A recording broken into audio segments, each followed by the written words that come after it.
5,500만 원 정도의 집을 매입하면 월세 한 300만 원 정도의 수익을. 근데 미국은 취득세가 없어요. 10개를 가지고 있든 100개를 가지고 있든 세율이 똑같아요. 230억까지도 공제가 되거든요. 다주택 그 숫자에 안 들어가요. 미국에 방문하지 않고도 미국 부동산을 사고 할 수 있는 거예요. 안녕하세요. 재테크하는 한의 구채입니다. 예, 안녕하세요. 뉴욕 뉴저지 변호사 다이애나 김 변호사입니다. 반갑습니다. 부동산 투자하면은 국내에만 좀 투자해야 된다는 생각이 있었는데 미국 부동산 쪽도 굉장히 핫하다는 얘기를 들었어요. 네. 그리고 또 우리나라와 다르게 다양한 또 장점이 또 있더라고요. 미국 부동산 하면 정말 돈이 많이 들어가고 어렵고 리스크도 크고 이런 생각을 하시는 분들이 좀 있더라고요. 전혀 그렇지가 않거든요. 오히려 좀 더 안전하게 거래할 수 있는 게 미국이거든요.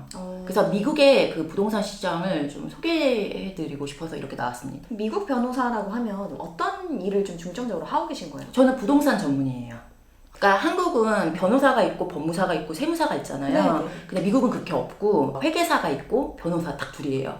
그래서 변호사가 세금도 하고 부동산 거래 같은 경우에도 모든 주가 그런 건 아닌데 뉴욕이나 매사추세츠 같은 그런 주 같은 경우에는 변호사 없이는 부동산 거래가 할 수가 없어요. 아, 네. 우리나라는 그 중개사무소에 가서 딱 거래를 하잖아요, 직접. 매수인과 매도인 혹은 임차인이랑 임대인이 만나가지고 이렇게 하는데 미국은 좀 이렇게 다른가 봐요? 예, 완전 달라요. 처음부터 끝까지 부동산 에이전트 그리고 변호사가 다 껴있어요. 뿐만 아니고 뭐 타이틀 컴퍼니라고 해서 등기부등본 같은 거 조사하는 사람들. 예, 그래서 소유권에 문제가 있는지 저당이 잡혀 있는 건 아닌지 이런 것 같이 싹 조사를 하는 전문가들도 끼고요.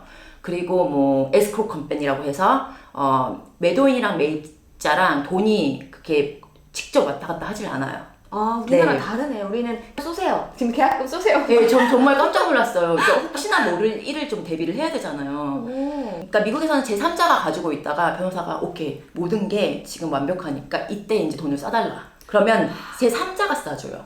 한국에서는 뭐 법무사를 통한다고 하더라도 뭐 법무사를 끝까지 못 보고 그냥 중개사랑 거래를 하잖아요. 아니, 마지막 날에 잔금 치를 때 잠깐 나타나세요. 네. 근데 이제 미국에서는 처음부터 마지막까지 다 변호사가 다 개입을 해요.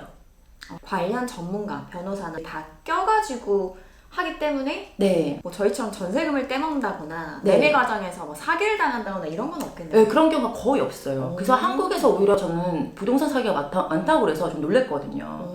그러면 한국에서도 저희 같은 일반 투자자분들이 네. 미국에 방문하지 않고도 미국 부동산을 사고 할 수 있는 거예요? 예, 할 수 있죠. 투자도 계속 하고 계시는 거예요? 예, 하고 있어요. 이거 신뢰가 안 된다면 어느 정도 수익이 많이 났나요? 저는 한 달에 2,500에서 한 3,000 정도 수입을 얻고 있고요. 한 두세 채를 계속 돌리시면서 이렇게 수익을 만들어내시는 예. 거예요? 또 이게 달러이기 때문에 그리고 요즘 같이 뭐 탭버링 얘기 나왔을 때는 환율이 확 올라가거든요.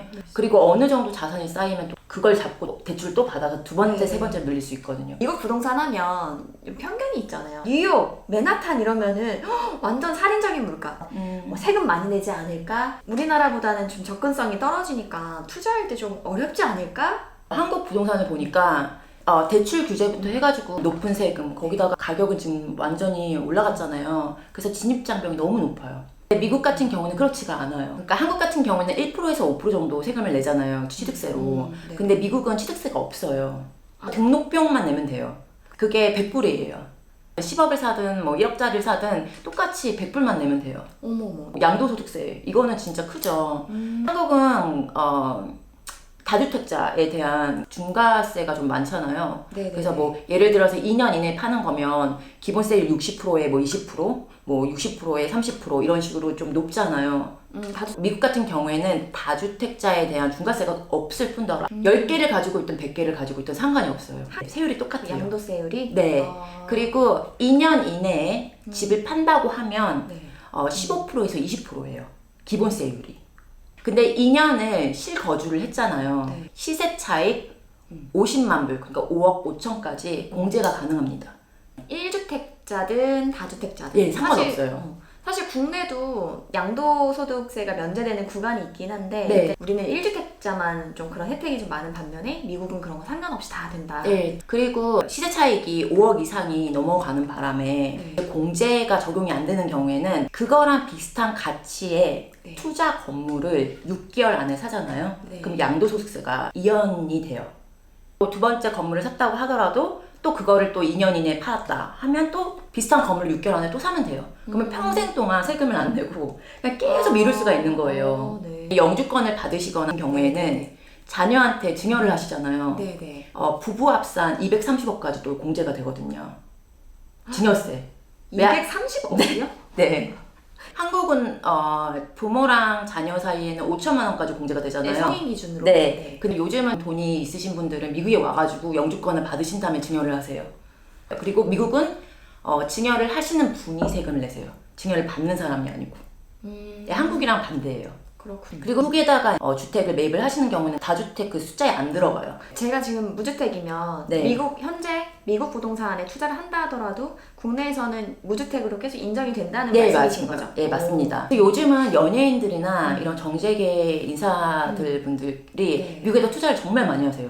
네, 권상우 부부, 그분도 지금 뉴저지에다가 저택을 사셨고요.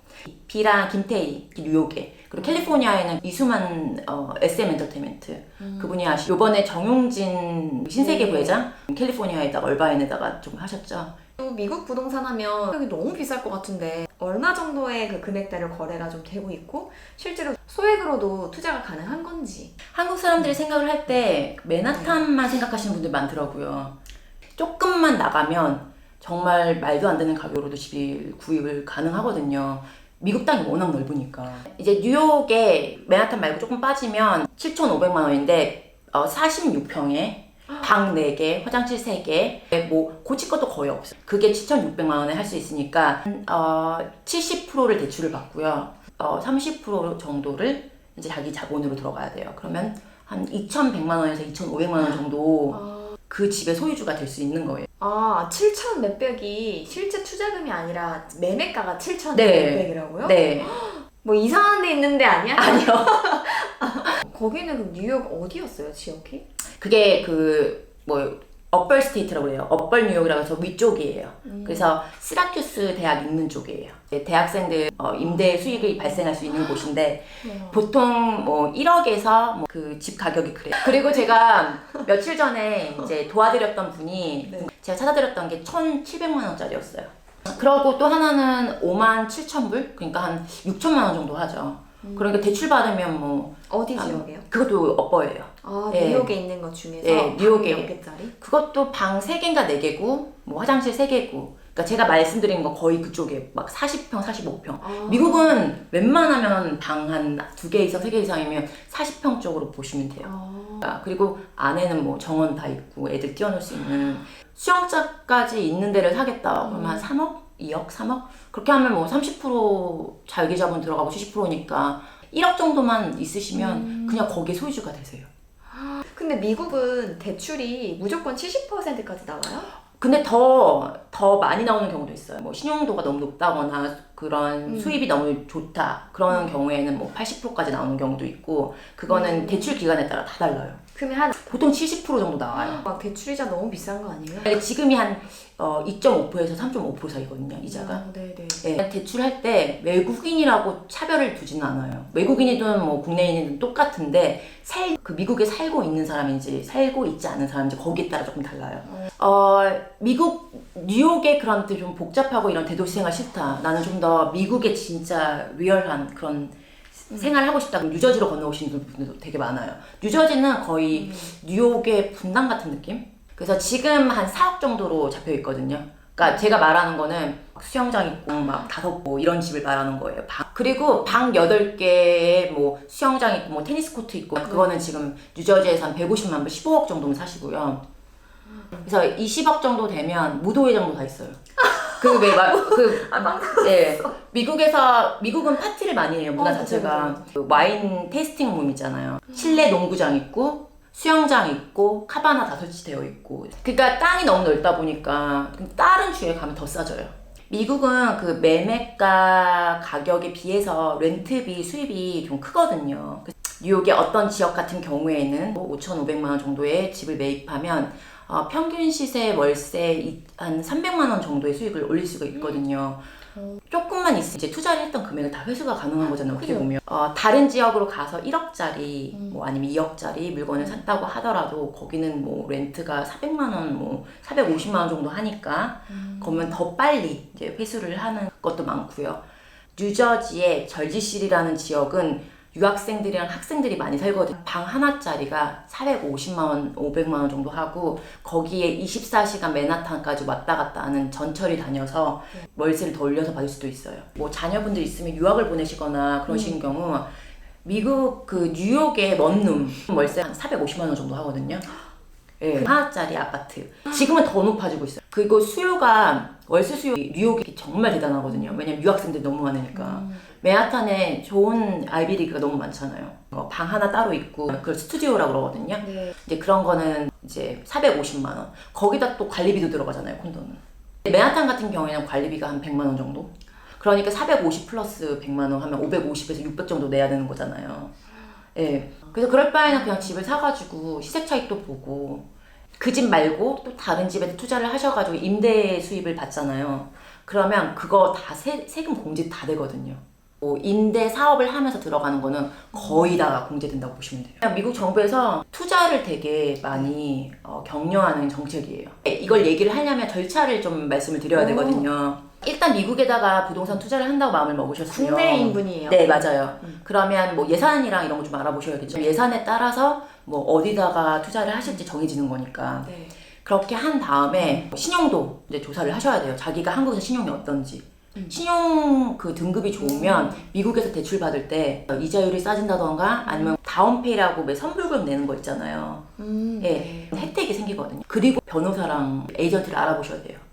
그래서 에이전트가 주기적으로 거래를 하는 변호사가 또 껴있거든요. 네. 에이전트한테 연락을 해서 지금 수수료를 얼마 정도 하시나 그러면 보통 한 뭐 2%도 얘기하시고 3%도 얘기하시고 할 거예요. 그럼 딜하시면 돼요. 예, 그런 다음에 사전 대출 승인을 받아야 돼요. 은행에서 대출기관에서 이렇게 편지가 나오거든요. 나는 대충 얼마 정도 이 사람한테 돈을 빌려줄 거다. 그러니까 그거를 매도자한테 제출을 해야 돼요. 이제 그런 다음에 이제 계약서 초본을 변호사한테 보내요. 그걸 검토를 하면서 넣을 거 넣고 안 넣을 거 안 넣고 지울 거 지우고 이제 중개업자 그러니까 에이전트를 통해서 집을 이제 선택을 하실 거 아니에요. 네, 맞아요. 계약서 초본은 중개업자가 만들어요. 매도자한테 보낸 다음에 이제 매도자가 정말 많은 계약서 받을 거 아니에요. 네. 거기서 골라요. 자기가 좋은 걸로. 그러니까 핑미핑미 하는 것처럼 그러네. 한국에서는 1대1로 계약 이렇게 1대1로 거래를 한다면 미국에서는 매도인이 자기가 제일 마음에 드는 걸로 골라요. 가격은 다 똑같은 거 아니에요? 근데 오퍼를 준다고 하죠. 제안을 하는 거예요. 뭐 경매 같은데. 네, 맞아요. 어. 그래서 매도자는 이제 이 정도 가격을 생각하고 있다. 이거는 이제 에이전트를 통해 듣죠. 그리고 또 그 조항 안에다가 매도자가 혹할 만한 조항을 또 넣을 수도 있고. 그런 네. 것들을. 그런 다음에 초본 계약서가 이제 변호사한테 넘어오면 그때부터는 매도자 변호사랑 매입자 변호사가 조항 가지고 엄청나게 싸워요. 내 클라이언트한테 좀 유리한 조항들을 엄청 넣겠죠. 그러면서 거의 한 몇 주 정도를 엄청나게 싸워요. 내가 직접 나서지 않아도 전문 변호사가 네. 모든 것들을 다 체크하고 마무리할 때까지 도와준다는 얘기인 거죠. 네, 그것뿐만 아니고 한국에서는 집을 볼 때 그 매입할 그분이 이제 집에 가가지고 대충 보고 집이 마음에 들면 이제 계약이 들어가는 거잖아요. 맞아요. 근데 미국 같은 경우에는 보긴 봐요. 그래도 전문가가 봤을 때 찾아낼 수 있는 부분이 더 많잖아요. 네네네. 인스펙션이라고 또 해요. 그러니까 직검사라고 하죠. 그래서 전문가들이 다 검사해요. 궁금한 게 네. 우리나라는 그 중개사한테 일정 요일에 수수료를 주잖아요. 네, 맞아요. 이렇게 고급 인력들이 많이 개입이 되면 네. 조금 더 비싸지 않을까라는 생각이 있거든요. 수수료. 네. 중개업자 같은 경우에는 1%에서 5% 정도 가져가요. 오히려 변호사는 한 1,000불에서 1,500불 가져가요. 지금 뉴저지나 뉴욕 같은 경우에는 5억 이하는 1,000불에서 1,500불 변호사 비용은 그렇게 잡혀 있고 주택 감정평가도 하거든요. 네. 그 매입 가격이 진짜 말도 안 되는 가격일 수도 있잖아요. 대출 기관에서 직접 그거를 주문을 해요. 전문가가 가가지고 그게 진짜 올바른 가격인지 네. 감정평가를 내려요. 감정평가액이 매입 가격보다 낮게 나오면 내가 뭐 계약을 캔슬할 수 있고 변호사가 그냥 법적으로 좀 유리할 수 있게 다 만들어요. 그럼 여기서 오늘 이 영상을 봤어요. 그러면 미국 부동산 투자라는 게 있구나. 생각보다 소액으로도 시도해볼 수 있구나. 실제로 그런 부동산 매물을 보려면 어떤 사이트나 어플 같은 것도 있을 거고, 그런 전문가들을 컨택을 하려면 어떤 거 해야 되는지. 네, 진로우닷컴이라고 있어요. 그 부동산 네. 매물 사이트예요. 맞아, 유명하죠. 소더비라는 것도 있고 콜드뱅커라고도 있고요. 그 사이트로 가면 매물들 다 리스트로 볼 수 있어요. 가격이랑. 그리고 구글로 들어가셔가지고 네. 지역을 선택을 하신 다음에 오. 예를 들어서 한국인들이 많이 사는 지역이 있어요. 네, 뭐 네. 뉴욕, 그러니까 한국 발음으로는 후러싱이라고 하더라고요. 네. 거기에 후러싱 부동산 한국말로 치시면 네. 쫙 리스트로 나와요. 그 오. 에이전트들이. 네네. 네, 나는 뉴저지에다가 집을 구매할래. 그러면 뭐 뉴저지 부동산 에이전트 아니면 뉴저지 부동산 중개업자 하면 다 나와요. 너무 많아요. 네, 그리고 뭐 변호사 나 좀 알아볼래. 그러면 뉴저지 네. 부동산 변호사 그런 쫙 나오고 한국말로요. 근데 지금 한국에서 다음 하시는 거 아니에요, 일을? 예, 하고 있어요. 그러니까 저한테 연락을 하셔도 저도 해줄 수 아니, 있고요. 국내에도 그럼 그런 에이전트들이 많다는 거예요? 아니요, 제가 여기다가 지금 회사를 차린 것 뿐이고 여기다가 알리려고 온 거지 아직까지는 이렇게 해주시는 분들이 그렇게 많지는 않은 걸로 알고 있거든요. 특히 변호사는 거의 현지에 있어요. 네. 이제 왔다 갔다 하시는. 네, 저는 이제 왔다 갔다 하는 거고. 그래도 이렇게 꿀팁으로 알려주시니까 좋네요. 참고하셨던 책이나 사이트나. 저는 가수 박미 혹시 아세요? 되게 유명한 가수인데 그분이 미국 부동산 투자로 엄청나게 부자가 되셨죠. 그래서 그분이 책도 쓰시고 유튜브 채널인데 좀 커요, 거기도. 꼭 우리가 국내에만 있고 해외 나갈 일 없다고 해서 해외 투자 나랑 상관없는 일이야 라고 하기에는 이제 글로벌화가 돼가지고 경계가 없어졌잖아요. 미리미리 좀 공부하시고 관심 있으시면 좀 찾아보시고 하셔도 좋을 것 같아요. 자, 오늘은 미국 부동산 전문 다이애나 킴 변호사님 모셔가지고 미국 부동산 투자가 좀 어떤 식으로 이루어지고 있는지, 얼마나 소액으로도 가능한지 해서 얘기를 들어봤습니다. 오늘 준비한 영상은 여기까지고요. 저는 다음 영상에서 또 만날게요. 오늘도 부자 되세요. 안녕!